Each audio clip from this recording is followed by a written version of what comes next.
انا بعمل فايل بيضم كل الشخصيات ومعلوماتهم. ضروري ان انا اكتب تاريخ الشخصيات اللي دورها مهم في القصة عشان ابرر هم شخصيتهم كده ليه. الحقيقة عزيزي الكاتب ان مهم ومهم جدا. ليه بقى؟ لان الباك جراوند ستوري او ماضي الشخصية بتاعتي هو اللي بيتبنى عليها تقريبا كل حاجة تانية هتيجي تتعلق بيه. رد فعله بقى، هو عمل كده ليه؟ طب عشان ايه؟ رد فعل الطبيعي بيكون كذا، بس هو عمل كذا ليه؟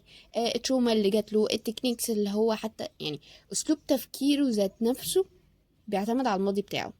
وقبوله الحاجات ورفضه الحاجات تانية ممكن حد يكون عكسه تماما فيها، ان هو اللي هو بيتقبله التاني بيرفضه والعكس صحيح. هديك مثال ابين لك قد ايه الماضي مهم. بص معايا، في الرواية بتاعتي أدهم من عيلة غنية.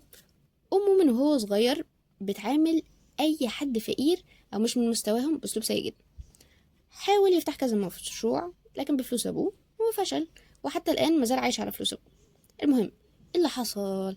أبوه اتسجن وفلوسه خضعت للتحقيق، غسيل أموال شاكين فيها يعني. وفجأة أدهم وعيلته لقوا نفسهم في الشارع، فراحوا لعمته، هي من فئة تعتبر تحت المتوسطة. المهم قاعدين يعيشوا معاها يعني شوية لحد ما ربنا يفرجها والراجل يطلع برا. هنا أدهم قرر ان هو عايز يدور على شغل، فكل حاجة جاية هتكون بناء على الماضي اللي احنا حطيناه في الأول. والماضي بالمناسبة ما بيتكبش مرة واحدة، وده بيكون انت كاتبه في النوتة بتاعتك وتبينه واحدة واحدة يعني. أول حاجة، بدأ يتنك على كل شغلانة والفلوس بتاعتها. ليه؟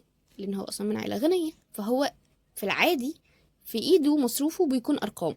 فما بالك بقى لما أجي أشتغل وألاقي إن هو الشغل مش جايب قد مصروفي أساسا.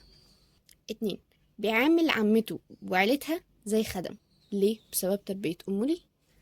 طيب، عايز يفتح مشروع، بس هو لما كان بيطلب من أبوه فلوس عشان يفتح مشروع كان أبوه بيديه.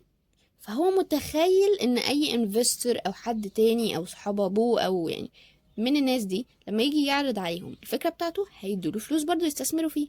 ولكن الحقيقة ان احلامه كلها تتحطم على صخرة الواقع، لان محدش هيديله فلوس لان الريسك بتاعه عالي جدا. فجأة كل اللي كان بيحصل زمان مبقاش بيحصل دلوقتي. 4، بيطلب من عمته احتياجاته. هو متعود ان اي حاجة هو عايزها بيطلبها من ابوه وامه وتجيله على الطبطاب. ولكن في بيت عمته كل واحد بيصرف على نفسه، لا وكلهم بيصرفوا على البيت. فطبعا الوضع مختلف تماما. هنا أدهم ردود أفعاله كلها وأسلوب تفكيره منطقي جدا مع الماضي بتاعه.